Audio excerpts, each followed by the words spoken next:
Oui, allô, bonjour, bienvenue au Québec-Sic. Moi, je suis John Allure et voici Tracy Wing.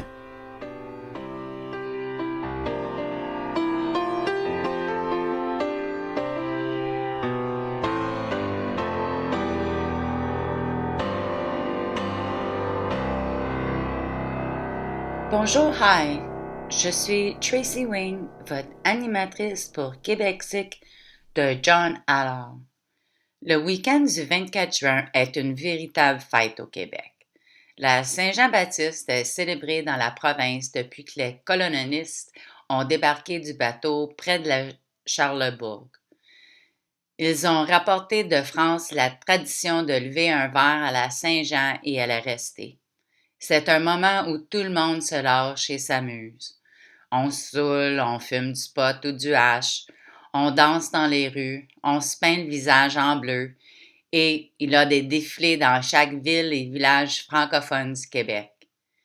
Il y a eu des années où la fête de la Saint-Jean-Baptiste a été marquée par le nationalisme québécois. Aujourd'hui, la Saint-Jean a été renommée la fête nationale du Québec. Peu de gens ont oublié que, en 1968, Pierre Elliott Trudeau, alors le premier ministre du Canada, et largement considéré comme un fédéraliste, s'est invité aux festivités à Montréal pour revendiquer ses racines québécoises.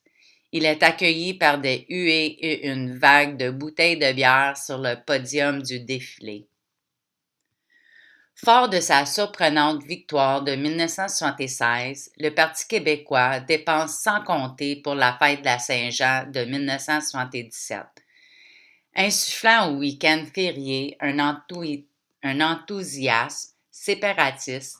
Le premier ministre René Lévesque déclare le 24 juin la fête nationale au Québec. L'année 1978 a été beaucoup plus discrète, le financement provincial étant davantage axé sur les petits événements communautaires. Ainsi, la ville de Sherbrooke a offert des clowns et des spectacles de marionnettes pour les enfants, ainsi que le traditionnel feu de camp en soirée au parc Jacques-Cartier, le vendredi 23 juin 1978. Personne n'aurait remarqué qu'une Sherbrookoise avait disparu ce soir-là. Le samedi 24 juin, 3 pêcheurs espérant trouver de la chance dans les eaux peu profondes de Buck Creek ont plutôt trouvé le corps de Carole Fecteau, 18 ans. Buck Creek est situé à 32 km au sud-est de Sherbrooke, à environ 5,5 km de la frontière américaine et d'East Hereford. Carole Fecteau est née dans la ville voisine de Quaticook. Elle n'est jamais allée bien loin, finissant morte dans un ruisseau à 20 km de son point de départ. L'enquête a été menée conjointement par l'agent Réal Châteauneuf du Bureau des enquêtes criminelles de la Sûreté du Québec, district de l'Estrie, et l'agent Jacques Filion de la SQ de Quaticook.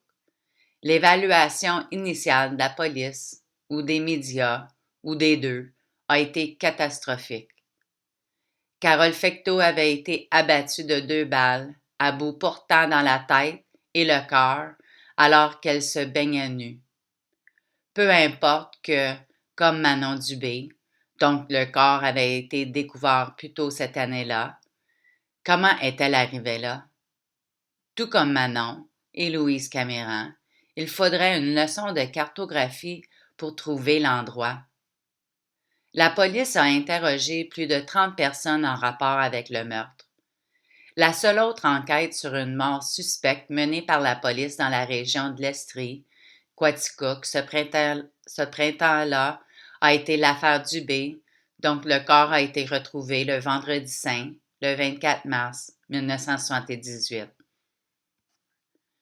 Moins de 24 heures après le début de l'enquête, la police avait déjà déterminé que le meurtre de Carole Fecteau était un règlement de compte ou quelque chose de proche de cette expression, qui revient souvent lorsqu'il est question de milieux louches et de la jeune fille.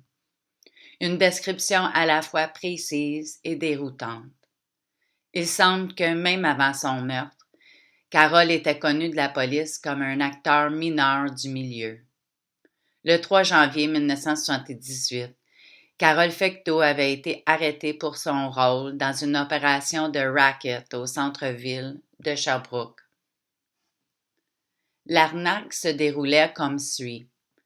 Une gang s'assurait la coopération d'une jeune fille mineure qui sollicitait un client avec beaucoup d'argent, puis l'attirait dans une chambre d'hôtel sur la rue Wellington. Une fois dans la chambre d'hôtel, le gars était pris en embuscade par des membres du gang. Dans ce cas, l'un d'entre eux était Carole, et il se faisait voler son argent. Dans ce cas précis, la victime est allée immédiatement voir la police, qui a arrêté 4 de ces bandits, dont Carole. La police soupçonne jusqu'à 7 personnes d'être impliquées dans l'arnaque. L'un des bandits, Jean-Paul Leboeuf, 19 ans, a été condamné quelques jours après la disparition de Carole. Carole Fecteau n'avait pas encore été jugée. A-t-elle été assassinée parce que la gang pensait qu'elle pourrait parler, qu'elle pourrait les stouler? La plupart de ce que nous savons de Carole Fecteau provient de l'enquête du coroner qui s'est tenue à l'automne 1978. Carole travaillait comme serveuse à Sherbrooke depuis au moins 1 mois avant sa mort, son meurtre, et elle était originaire de Quaticook.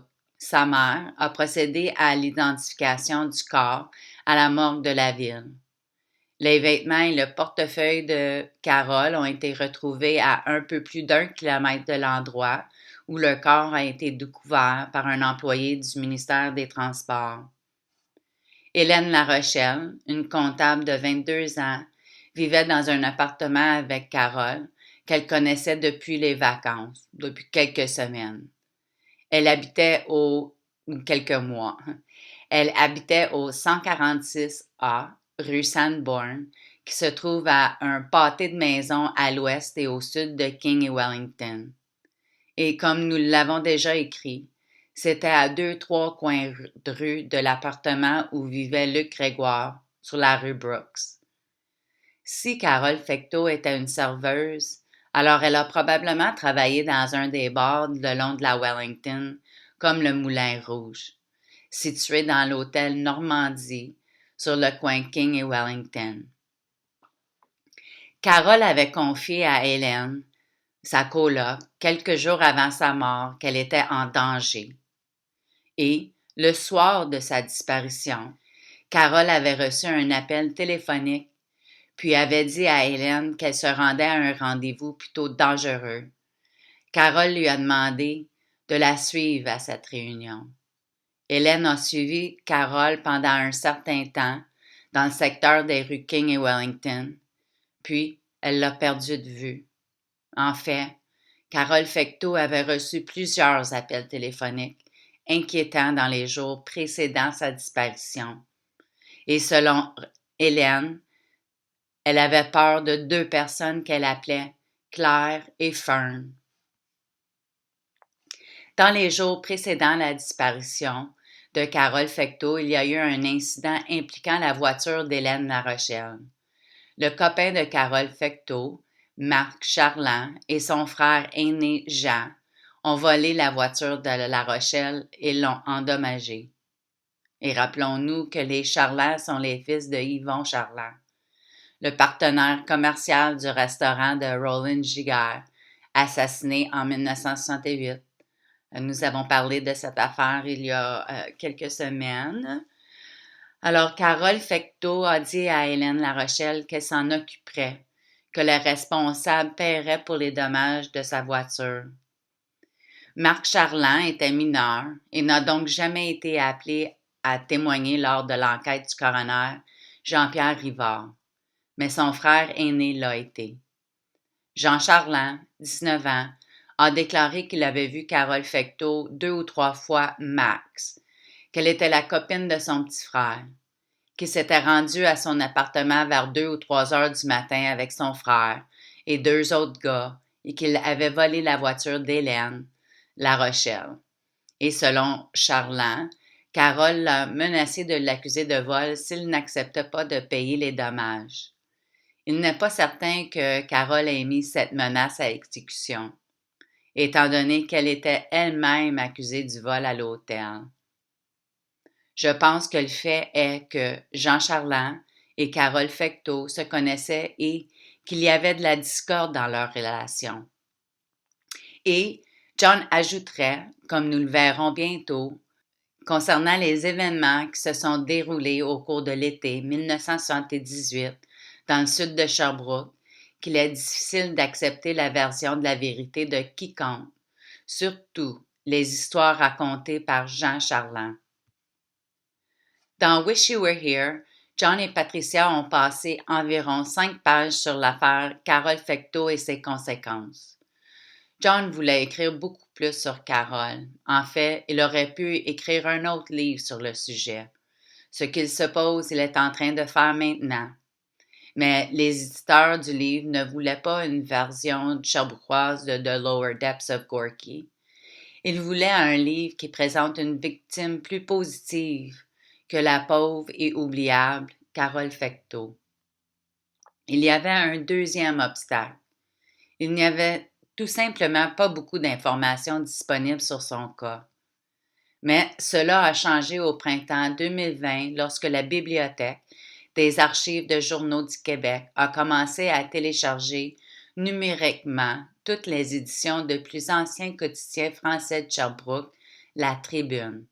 Soudainement, une toute nouvelle perspective était accessible en ligne.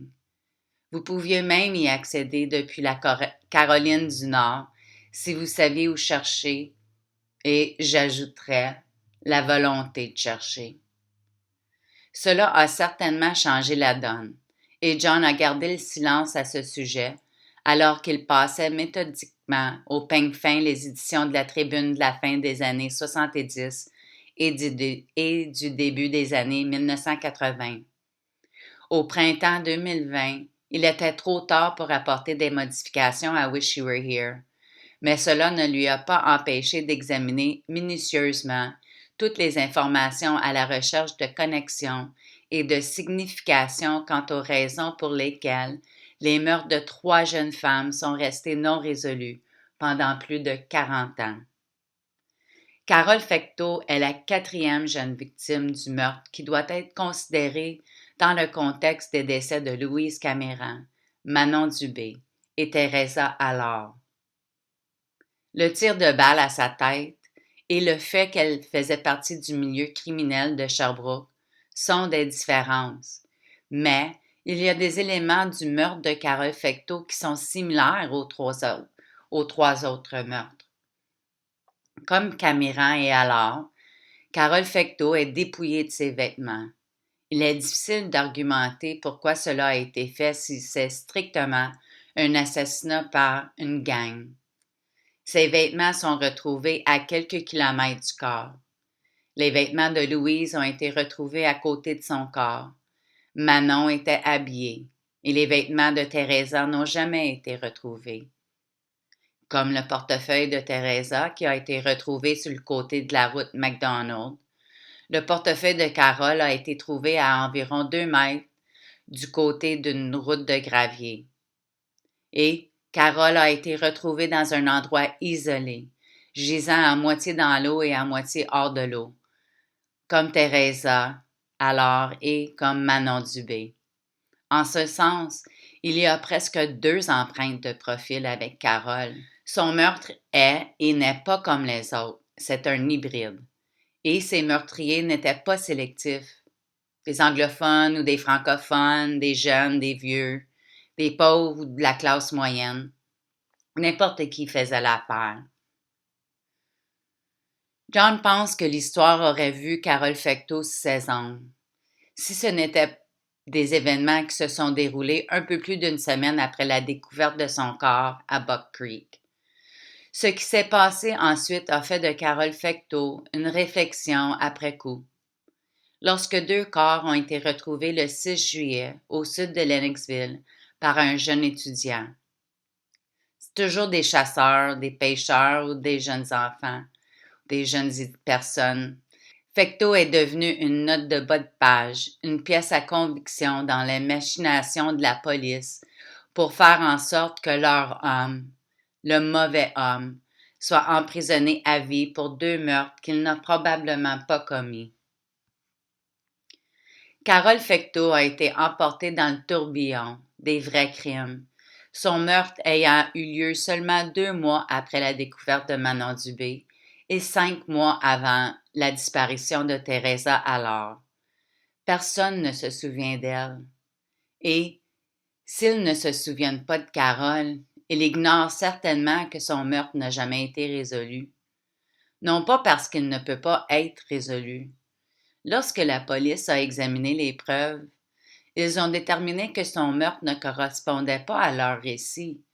Mais ils se sont dit que c'était assez proche et ils ont closé ça. Ils n'ont pas réalisé que le meurtre de Carole Fecteau pourrait être l'indice le plus important pour résoudre les autres meurtres de 1978 dans les cantons de l'Est. Je ne sais pas si vous aimez ou n'aimez pas mes commentaires, alors je vais essayer de les garder plus vers la fin. Peut-être que vous pensez qu'on est un peu pointu avec la police, mais tu sais, est-ce que c'est vraiment trop demander que la police fasse sa job? Je suis pas anti-police, voyons, mais juste parce que je prends la peine de me renseigner, de lire, d'écouter des balados de toutes sortes de choses. Tu sais, on parle de Sherbrooke en ce moment puis des cantons de l'Est, mais c'est parce que John s'est fait voler sa sœur, là, et moi, ben, j'y habite. Et je connaissais pas ces histoires d'horreur. Mais c'est des histoires qu'on peut lire et écouter de n'importe quelle ville ou village dans le monde. Il a des affaires non résolues. On peut prendre une carte mondiale et lancer un dard et il va y en avoir.